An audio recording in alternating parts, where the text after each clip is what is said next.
Bueno, entonces muy bienvenidos a este nuevo coloquio. Ya llevamos varios y hoy día tenemos un excelente trabajo sobre redes de colaboración e invención eh, en América Latina. Así que hoy día estamos con Pablo, que nos va a presentar su investigación desde Uruguay.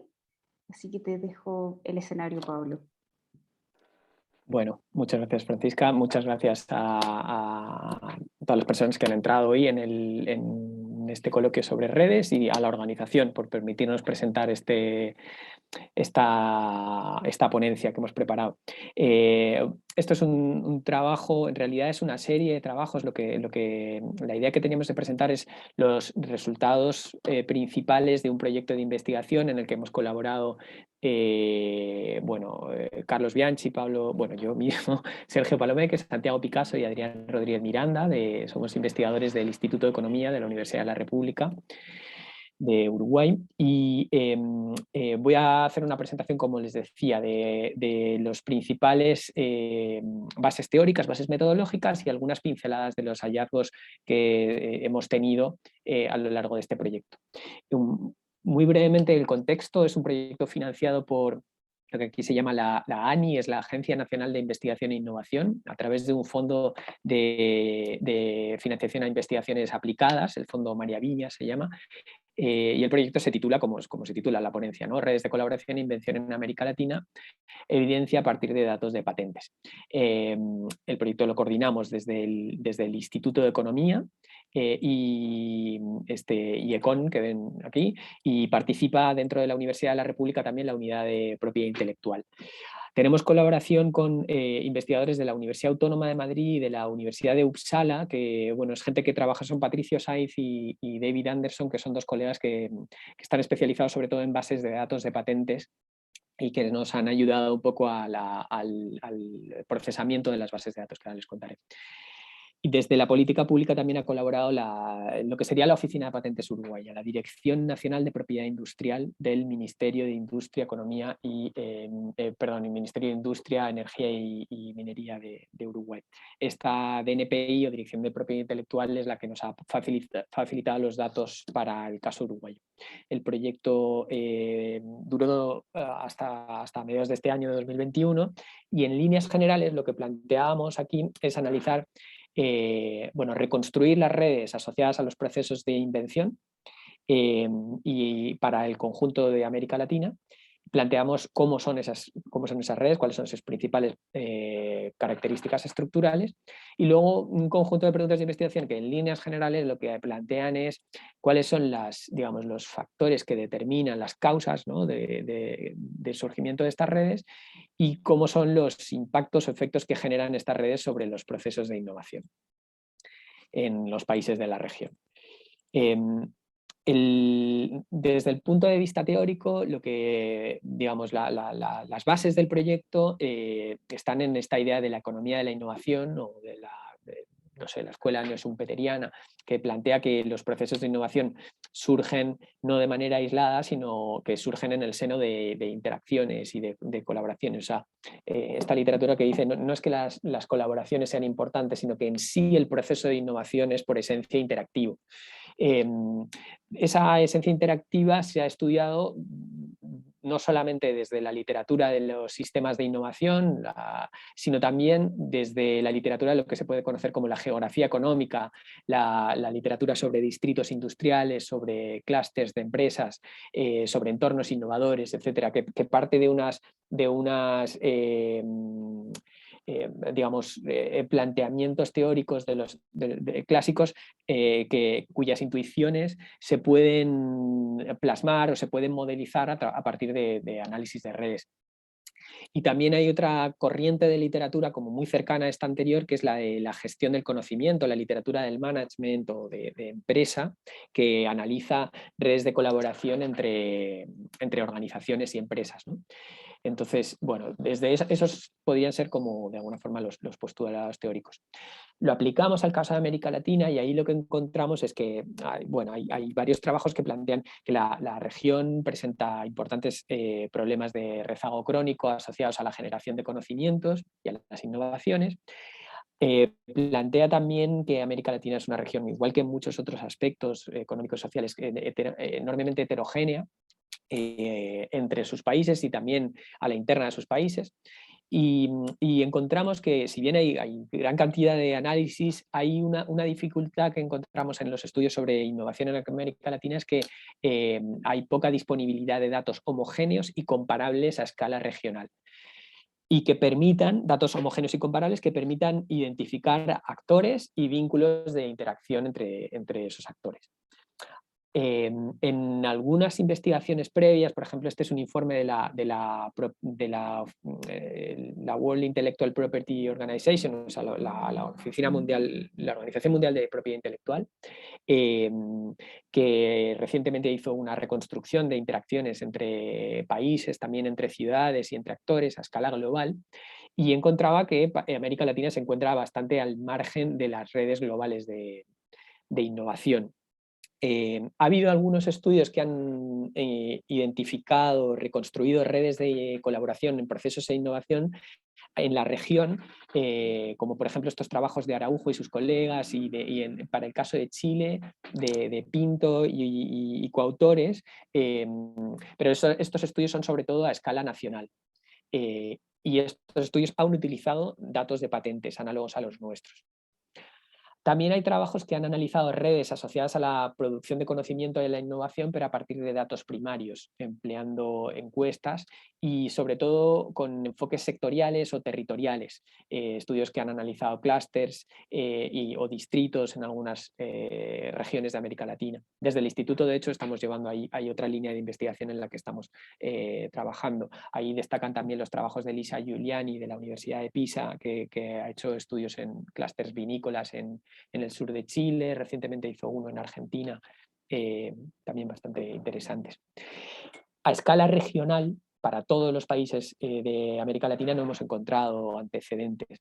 De hecho, tampoco encontramos antecedentes en otras regiones del mundo. Hay en otros países que pueden ser considerados, no sé, o economías casi continentales, como el caso de China. Para Estados Unidos también hay redes a escala nacional, pero ya digo, por ejemplo, a escala europea hay algunos trabajos con proyectos de investigación, no así con datos de patentes. Bueno, voy a la metodología, que esto seguro que muchos de ustedes van a estar ahí familiarizados con, o les va a resultar un poco más cercana que lo anterior, ¿no?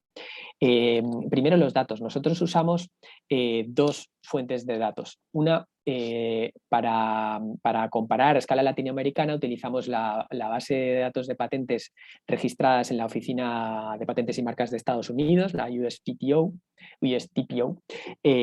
y en concreto una base que está disponible, se puede descargar desde este link que se llama PatentsView.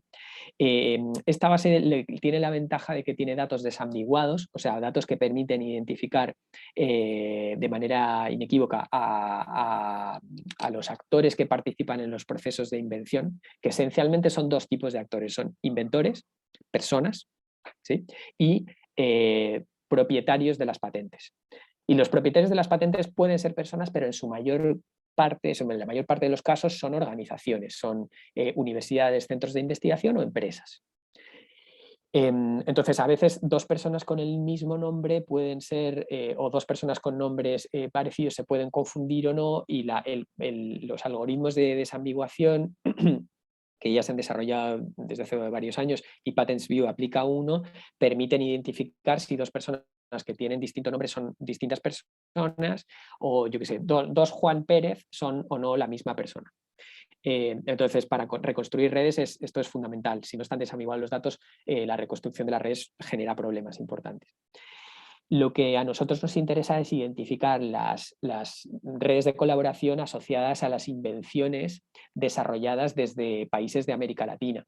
Y para eso lo que hacemos es que filtramos todas las patentes en las que al menos uno de los inventores tiene residencia en un país de América Latina. En las bases de datos de patentes, no les he dicho, pero ya lo pueden ustedes intuir, una de las informaciones importantes es el lugar de residencia de los inventores, y el lugar de residencia de las organizaciones propietarias de las patentes. Entonces nosotros filtramos por esa residencia y decimos, bien, todas las patentes con actores en Latinoamérica son, entre comillas, patentes latinoamericanas, registradas en Estados Unidos. ¿Por qué datos de patentes registradas en Estados Unidos? Bueno, para comparar procesos de invención en distintos países que tienen marcos institucionales, marcos económicos, sociales, históricos muy distintos, una estrategia llevada a cabo por la literatura es utilizar un régimen de propiedad intelectual común. De alguna forma eso quita todos los posibles sesgos asociados a diferencias, ya digo, institucionales principalmente o legales. Y en ese sentido, elegir el régimen de propiedad intelectual de Estados Unidos como líder mundial, que sigue siendo todavía en la producción de conocimiento, bueno, es el que parece que tiene más sentido, ¿no? Bueno, eso nos deja una cantidad aquí de registros de patentes, que es una proporción muy pequeña de todas las patentes que se registran en Estados Unidos, ¿no? Son un 0,25%. En el proyecto tenemos una segunda etapa que estamos terminando ahora, que no me va a dar tiempo para presentar en esta presentación, en la que nos centramos en el caso de Uruguay y utilizamos ahí sí los registros de la Oficina Uruguaya de Patentes y Marcas. Son registros más limitados, son patentes más sencillas, porque siempre patentar en Estados Unidos es más costoso, lleva más tiempo, más esfuerzo, etc. Entonces son de alguna forma innovaciones menos punteras, pero a la vez tiene como ventaja, bueno, permite encontrar otro tipo de actividades que también son relevantes para la economía y que con las patentes en Estados Unidos podemos no estar observando. ¿Cómo reconstruimos las redes? Bueno, utilizo un ejemplo para verlo. Esto hay una gran cantidad de literatura y creciente, la verdad, cada vez hay más trabajos en esta línea que reconstruyen redes de esta forma o con metodologías análogas a esta. Bueno, en este ejemplo lo que estamos representando es como si fuera una base de datos muy simple en la que solamente tenemos estas tres patentes, la patente 1, 2 y 3, aquí con números romanos, y como les decía, hay dos tipos de actores. Tenemos por un lado inventores, que son personas, y en algunos casos hay patentes en las que solamente hay un inventor, como en esta tercera patente, tenemos a una persona que inventó la tercera patente, y hay otras patentes en las que hay más de un inventor. Igual que en la producción de artículos académicos, algunos se firman en coautoría, con las patentes pasa lo mismo. Lo que vamos a hacer es, para reconstruir las redes la red de inventores, que la vemos por aquí a la izquierda, lo que hacemos es que establecemos un link cuando dos inventores, cuando dos personas descubren una misma tecnología, ¿no? Entonces, por ejemplo, los inventores 3 y 4 están conectados, como ven aquí, y los inventores 1, 2 y 3 forman este triángulo que tienen ustedes aquí abajo. El inventor 5 es un nodo aislado. Y luego tenemos la red de organizaciones, que son los propietarios de las patentes, y en este caso hemos puesto, por simplificar, las patentes solamente tienen una organización, aunque hay casos, una menor proporción en las que hay dos organizaciones que son propietarias de la misma patente, se comparte. Y aquí el vínculo, lo que plantea la literatura, algunos trabajos plantean que se hace cuando un mismo inventor ha colaborado para dos organizaciones diferentes. O sea, ha inventado productos para una empresa y luego para otra empresa distinta. Entonces, esas dos empresas están vinculadas. Aquí, por ejemplo, lo que vemos es que A y B están conectados. ¿Por qué? Porque estas dos organizaciones trabajaron con el inventor 3. El inventor 3 patentó productos distintos para A, uno para A y otro para B. Entonces, de alguna forma, ese inventor ejerce como si fuera el vínculo de la relación interorganizacional. Reconstruidas las redes a escala micro, que tenemos aquí abajo a la izquierda, lo que hacemos es después proyectar esas redes a escala más macro, aglutinando territorios, por ejemplo, países o, como vamos a ver también después, ciudades o regiones. Y en ese caso lo que hacemos es que utilizamos la localización geográfica de los inventores y de las organizaciones para decir, bueno, por ejemplo, si los inventores, pensemos que los inventores 2 y 1 están en un país, los inventores 3 y 4 están en otro país distinto y el inventor 5 tiene su domicilio en otro país, en el país número 3. Bueno, eso nos lleva a una red a escala macro, red de países en las que hay un país aislado y los países 2 y 1 mantienen un vínculo de colaboración que representa en realidad dos vínculos de colaboración representados por las conexiones entre el actor 3 y los actores 2 y 1 respectivamente. En ambos casos son redes no dirigidas y son redes ponderadas. Esto es lo que nos permite hacer estas fronteras geográficas de las redes. También se puede hacer una delimitación temporal de las redes, y de hecho es recomendable hacerlo. Y para eso la literatura suele recomendar utilizar ventanas temporales, porque se suele utilizar la fecha de solicitud de la patente como referencia para el final de la conclusión de un proceso de invención, pero en ese proceso normalmente, o sea, en los años previos a la fecha de solicitud existe una dinámica de interacción y normalmente en los años posteriores también. Entonces la literatura plantea, bueno, es recomendable usar una ventana temporal y de esa forma también observar la colaboración que persiste relativamente en el tiempo. Usamos nosotros, ahí he planteado la primera que utilizamos, la de 8 años, pero luego hacemos algunos ejercicios con ventanas un poco más cortas.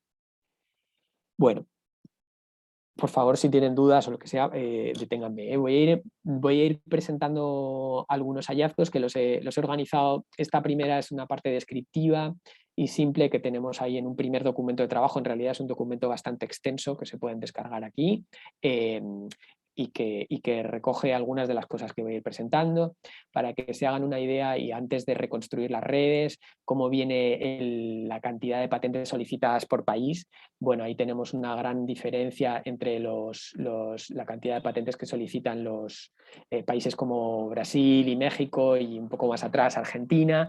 Luego hay otro grupo de países que sigue y que de alguna forma tienen redes relativamente grandes o intermedias, y luego hay una cola de países con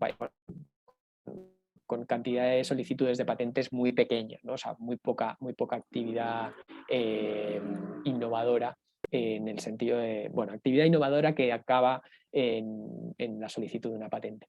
En cuanto a la distribución territorial, bueno, esencialmente, y me voy a parar solo en el gráfico de la derecha porque hay un montón que decir, pero tampoco les quiero abrumar ahí. Como ya se han encontrado otras investigaciones previas, la actividad de patentamiento está muy concentrada en grandes ciudades. O sea, hay una relación muy fuerte entre la cantidad de la población y el patentamiento por habitante.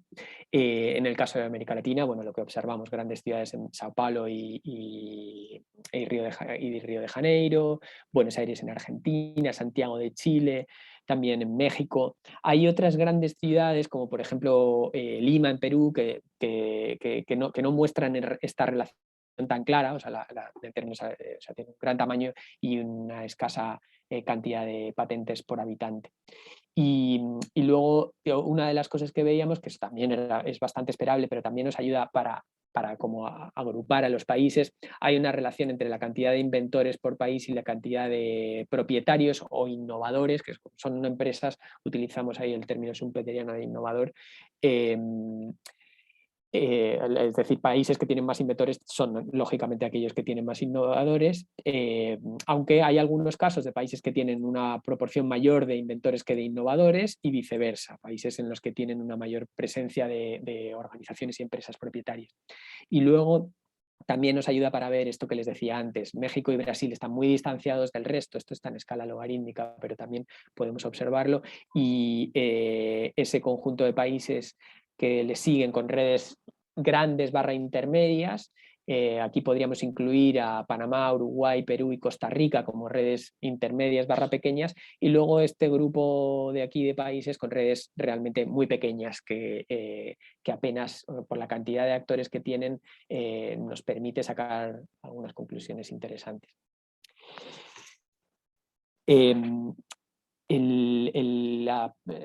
Al reconstruir las redes, y los resultados que voy a presentar los voy a organizar. Primero me voy a centrar en las redes de países, o sea, redes a escala macro, donde los nodos son países y los vínculos son colaboraciones entre actores que están localizados en distintos países, y este es un trabajo que sacamos hace poco, está ahí en Journal of Scientific Research y se puede bajar porque es una revista de estas que, igual que la revista Redes, es de acceso libre.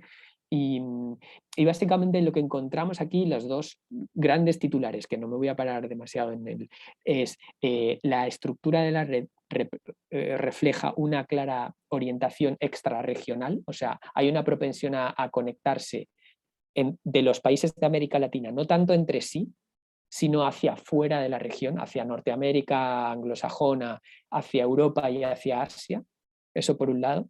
Y luego hay una tendencia, una estructura que puede tener una suerte de estructura centro-periferia o una de estructura que podría ser de lo que se llama una red libre de escala, ¿no? Una red altamente centralizada. Algunos de esos países que están en el centro son latinoamericanos, sobre todo México y Brasil, lo vamos a ver en el centro de la red, y en ese centro también encontramos otros países no latinoamericanos, básicamente Estados Unidos, China, Alemania, Reino Unido, o sea, países líderes en la producción de patentes, ¿no? Bueno, así como podemos observar esto de manera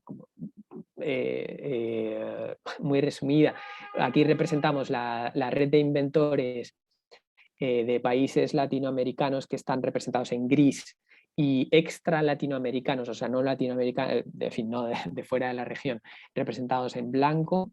Se puede ver cómo existe esa tendencia a una mejor conexión y se puede intuir esa estructura centro-periferia, ¿no? Un grupo de países altamente concentrados en el centro y una periferia de países menos conectados. Lo que hacemos después es simular qué es lo que pasa si quitamos a los nodos no latinoamericanos y nos quedamos solamente con las interacciones entre países de la región. Y ahí lo que vemos, fíjense, sobre todo en los primeros años, es una desconexión. Los países de la región apenas cooperan entre ellos y hay una progresiva interacción, pero mucho menos densa de la que veíamos antes. Los niveles de conectividad son mucho más bajos, la presencia de actores aislados es mucho más clara aquí, ¿no? Persisten esos actores aislados y en definitiva es digamos, una de las evidencias que nos muestra esa propensión a la conexión hacia afuera de la región.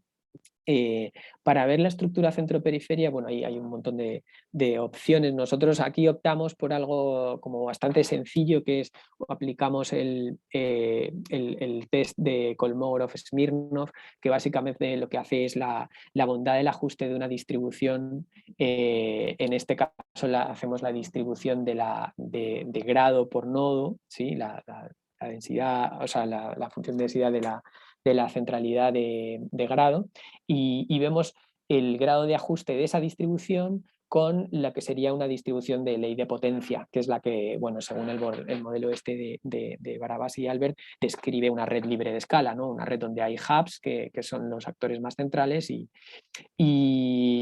de alguna forma esto puede servir como test de hipótesis. Nosotros encontramos que efectivamente tanto en la red de colaboración entre inventores como en la red de colaboración de propietarios de patentes, los resultados indican que nuestra red se puede ajustar a una red libre de escala, es decir, a un modelo concentrado. ¿Sí? Después, pero esto no lo presento porque quiero pasar a los siguientes resultados que me parecen como más interesantes. Nosotros después identificamos cuáles son los países que están en el centro, cuáles son los países que están en la periferia y la verdad no encontramos nada llamativo, nada que no fuera relativamente esperable, ¿no? Los países como México y Brasil son los que están en el centro y en la periferia son países con redes menos relevantes. Luego tengo en el anexo algunas diapositivas de eso. Si me da tiempo, ¿Pablo? se las enseño. Sí. Vamos en los 20 minutos que me comentabas que te avisara, por si acaso.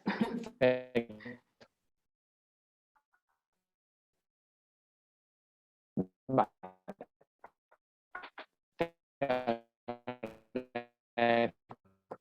Sí, no, te agradezco. Pasamos de las redes de países a las redes de ciudades. O sea, ahora los nodos van a ser ciudades de la región y de otras regiones del mundo que colaboran con América Latina. Y lo que nos vamos a plantear es cómo la posición de una ciudad en la red afecta a sus resultados de innovación. ¿Sí? Y encontramos, o sea, una de las cosas que vamos a encontrar son, en particular, la intermediación. Puede tener ventajas, pero también tiene desventajas, tiene efectos negativos, ¿no? Esto también lo acabamos de sacar en una revista, en Regional Studies, pero también está disponible el documento de trabajo con una versión un poco anterior, porque si se la quieren descargar, y ahí explicamos toda la metodología que voy a pasar ahora muy rápido. Bueno, en esta reconstrucción, como ven ustedes, ahí tenemos una red de ciudades latinoamericanas que a la vez se conecta con ciudades en otras regiones. La densidad de las conexiones a la interna de la región, como intuíamos de los resultados anteriores, es mucho menor que las conexiones que se dan desde América Latina hacia otras regiones del mundo.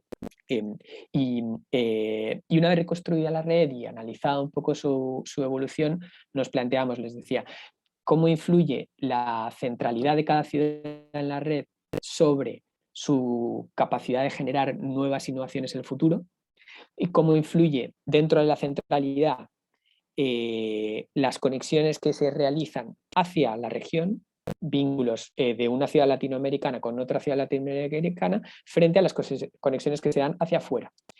Y por último, nos interesa centrarnos en la intermediación, en la medida que proponen Gould y Fernández. En particular nos interesan dos tipos de intermediación. La que llaman coordinador, que básicamente se trata de ciudades que intermedian entre otras dos ciudades latinoamericanas, y la de gatekeeper, ¿no? Que es aquella intermediación en la que los dos nodos entre los cuales uno intermedia, una es una ciudad latinoamericana y la otra es una ciudad de fuera de la región. Vamos a preguntarnos cómo influye esto sobre los procesos de innovación. Entonces, para eso estimamos unas regresiones en las cuales la variable dependiente es la cantidad de patentes que una ciudad produce en el año T, y las variables independientes, las variables que buscamos que nos expliquen esa producción de patentes en el año T, son las posiciones que ocupa la ciudad en los años en el año T-1. Digo año y en realidad es ventana temporal. Ahora no recuerdo de cuántos años era esta ventana temporal. Corremos estos modelos, no me voy a detener mucho en las tipologías, pero planteamos unos modelos que se llaman Between Within, que incluyen básicamente a la vez como el nivel promedio por ejemplo, la centralidad de la ciudad en comparación con las otras ciudades de la red que estamos observando. En el año T influye en el nivel de patentamiento que va a obtener la ciudad en comparación con el resto de ciudades en el año T+1. Y aquí lo que estamos observando, que ese es la principal hallazgo, es que por un lado la centralidad es importante, Sen Central se asocia con mejores resultados de patentamiento, pero esas conexiones que mantiene la ciudad no son iguales si se mantienen dentro de la región que si se mantienen hacia afuera. Son las conexiones extrarregionales, estas últimas, las que tienen impacto positivo en el patentamiento. Las conexiones de una ciudad con otras de la región no están asociadas con mejores resultados de patentamiento en el futuro. Y luego, y por eso decíamos lo de las posibles desventajas que puede tener la intermediación, encontramos que ser intermediario, o sea, conectar a dos ciudades que a su vez están desconectadas entre sí, está asociado con menores resultados de invención, de patentamiento en el futuro. Y en particular, ser gatekeeper. Cuando incluimos a las dos, la que tiene el efecto negativo es la ciudad que conecta a otra latinoamericana con una ciudad de fuera de la región. Bueno, replicamos los modelos. O sea, en realidad esto es una continuación de la tabla anterior porque incluye también estos efectos within que decíamos, ¿no? Los efectos que es como la evolución de una ciudad dentro de la red afecta a la evolución del patentamiento de esa ciudad en el futuro. Bueno, esos efectos within son menos claros que los efectos between. Y bueno, y de esta forma lo que estamos mostrando es que para las ciudades latinoamericanas es positivo vincularse con ciudades de otras regiones, mantener colaboraciones, que sus actores mantengan colaboraciones con actores que están situados en otras regiones, y es negativo ser intermediario entre una ciudad de otra región y una ciudad latinoamericana. Bueno, ya cierro. Justo es la parte más larga, pero bueno, les presento algunos trazos y tú me avisas, Francisca, cuando sea la media hora y así dejamos que otras personas intervengan. Este es un trabajo que está todavía en revisión y que básicamente lo que plantea es, hemos ido desde a escala macro, redes de países, hemos pasado a redes de ciudades y aquí entramos, digamos que ponemos la lupa en redes interpersonales y redes interorganizacionales. Los nodos de nuestras redes ahora van a ser inventores, o sea, personas y organizaciones, las vamos a analizar en paralelo. Y lo que planteamos aquí es cómo las estructuras de esas redes a escala nacional nos pueden decir algo acerca de las capacidades que tienen los sistemas nacionales de innovación. Muy rápido cuento esto de las dos capacidades, porque aquí pretendemos hacer como una aportación, digamos, teórica a la literatura sobre sistemas de innovación. Hay dos capacidades de innovación que sobre todo se han desarrollado a escala organizacional, no tanto a escala de los sistemas nacionales o territoriales de innovación. A escala organizacional se habla mucho de la capacidad de absorción, que es la habilidad de reconocer y utilizar, asimilar y utilizar conocimientos, y luego la capacidad de conectarse. ¿Sí? Y entonces, a escala nacional, nosotros lo que planteamos es que la capacidad de absorción uno la podría medir a través del nivel de cohesión de su red nacional. Si nosotros tenemos dentro de las fronteras de un país a un conjunto de actores que interactúan, bueno, si su red nacional está bien conectada, está bien cohesionada, entonces ese país va a ser capaz de reconocer, esa estructura de red bien cohesionada va a permitir que los conocimientos fluyan, que se puedan contrastar, que el conjunto de los actores puede acceder y pueda, por lo tanto, utilizar esos conocimientos. Y por lo tanto, a escala colectiva, esa cohesión nacional podría estar representando la capacidad de absorción. Y por otro lado, la conexión de un país la podríamos medir como su grado de apertura, el grado en el que ese país esté conectado con actores de otros países. Es decir, que los actores locales, perdón que esto no me da tiempo de traducirlo y lo tengo aquí, lo estoy viendo ahora en inglés, el grado en el que los actores locales estén conectados con actores externos, ¿no? Actores de otros países. Entonces lo que hacemos es que eso lo traducimos en indicadores de red y hacemos un análisis descriptivo de cómo evoluciona, por ejemplo, el grado medio, el tamaño de los componentes, la presencia de structural holes, que ahora cuando vemos los gráficos les explico un poco más por qué los structural holes de BART son interesantes para medir el absorptive capacity. Y luego para medir la apertura, la proporción de actores externos y el grado en el que los actores locales se conectan con los actores externos. Muy rápido les muestro estos gráficos. Esto es la red a escala latinoamericana, en realidad una proporción de la red que pasa de ser, la red crece mucho en este periodo, entonces aquí estamos viendo entre el 70 y el 77 a toda la red latinoamericana, y en el último periodo esta proporción, si se fijan, baja al 12%, esto es solamente un 12% de la estructura total de la red. Es una red altamente fragmentada, como ven. No se puede decir que ha emergido un componente gigante. El componente gigante no supone una proporción significativa y tampoco es significativamente mayor del segundo componente de la red. Entonces podemos decir que según el modelo de Erdős-Rényi, ¿no?, donde emergen los componentes gigantes, podríamos estar observando una red que es previa al surgimiento de ese componente gigante. Al analizar por países la evolución de la capacidad de absorción, que la medimos a través de estos indicadores de cohesión interna, este es el indicador de los structural holes, que básicamente nos dice algo muy parecido que el grado medio, el número de links que tiene en promedio cada red, cada nodo. Y en el eje de las X estamos midiendo la apertura, es decir, la capacidad de que el país se conecte hacia afuera. Lo que vemos es que en líneas generales los países presentan una relación positiva, es decir, cuando sus redes y los distintos momentos son los distintos puntos. Por ejemplo, esta es la red cubana, lo que está representando es Cuba en distintos momentos de tiempo. De hecho, lo que hacemos después es ver cómo es la trayectoria, cómo evoluciona la red de cada uno de estos países.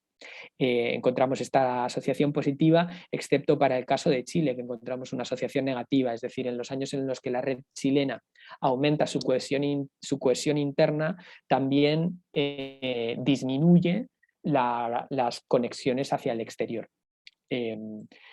Y nada, en el trabajo lo que hacemos es que vamos describiendo cómo es esa evolución, por ejemplo, de los tres principales países, de la red brasileña, la mexicana y la argentina, y cómo van progresivamente aumentando, mejorando su cohesión y su conectividad hacia el exterior.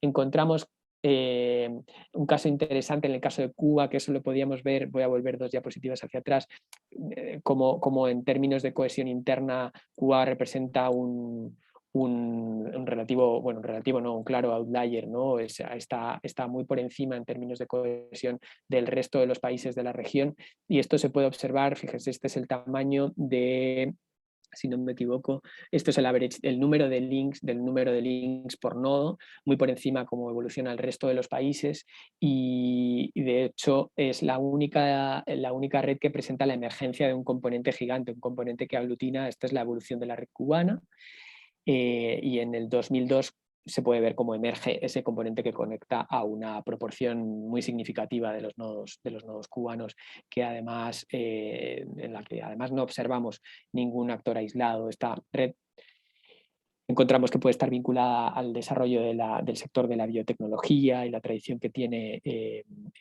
su sistema. La de Chile y la de Argentina son redes relativamente bien cohesionadas, pero no desde el punto de vista de los inventores, sino de las organizaciones y empresas. Y la de Chile destaca y es interesante por esa evolución que tiene, esa asociación negativa entre la apertura externa y la cohesión interna. Y ahí se puede ver, ¿no?, cómo la red del país evoluciona hacia un aumento de la cohesión interna, ¿no? Mejora la cohesión de la red, pero a la vez, en términos de la proporción de la presencia de nodos externos y cómo esos nodos locales se conectan hacia el exterior, de alguna forma reduce esos valores en el tiempo, ¿no? Y el último caso interesante que quiero destacar, porque también es algo inesperado, nosotros no pensábamos encontrar esto y de alguna forma nos chocó, es la evolución de la red de Venezuela. Nosotros encontramos que se puede explicar de alguna forma, se puede interpretar como un proceso de desacumulación. La red experimenta un incremento en su grado de cohesión y apertura, y ese proceso se rompe y evoluciona negativamente, es decir, la red se fragmenta. De hecho, se puede observar gráficamente, en la red emerge un componente gigante, lo ven ustedes aquí, lo estoy marcando. Esto es un componente gigante, pero sí supone una proporción no trivial y es sustancialmente mayor que el segundo componente. En el periodo 94 a 2001 podemos observar ese componente, y ese componente desaparece, se fragmenta la red en los años posteriores. Cosa que, bueno, de acuerdo al modelo de Erdos y Reini, en teoría no pasa, ¿no? Cuando la red llega a esa emergencia de componente gigante, la red mantiene eso. En el caso de Venezuela, nosotros observamos esa fragmentación en años posteriores y bueno, posiblemente puede estar asociado al proceso que experimentó Venezuela con la PDVSA, la empresa estatal de producción de petróleo, y que puede estar un poco de la mano de esto. Cierro con las conclusiones, ¿vale? Y dejo ya para...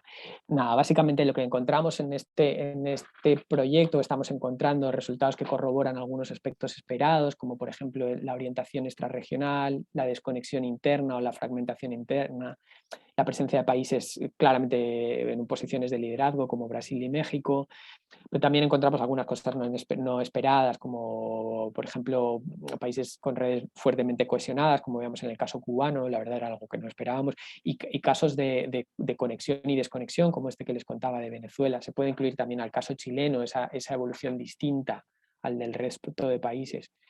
Encontramos que el impacto de la centralidad y la intermediación sobre los procesos de innovación a escala de las ciudades también es interesante, como la intermediación puede tener efectos negativos a escala regional.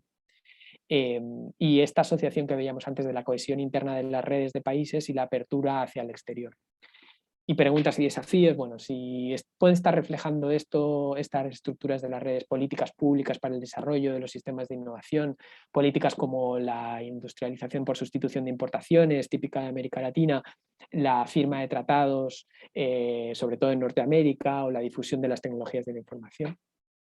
¿Qué pasa? Algo que todavía no hemos hecho sistemáticamente, aunque sí hemos tirado algunas pero si analizamos sectorialmente o por tipos de tecnologías, cosa que los datos de patentes o a escala subnacional, seguiremos encontrando estos resultados, encontraremos algunas cosas complementarias y análogas. Bueno, son líneas para el futuro que buscamos seguir.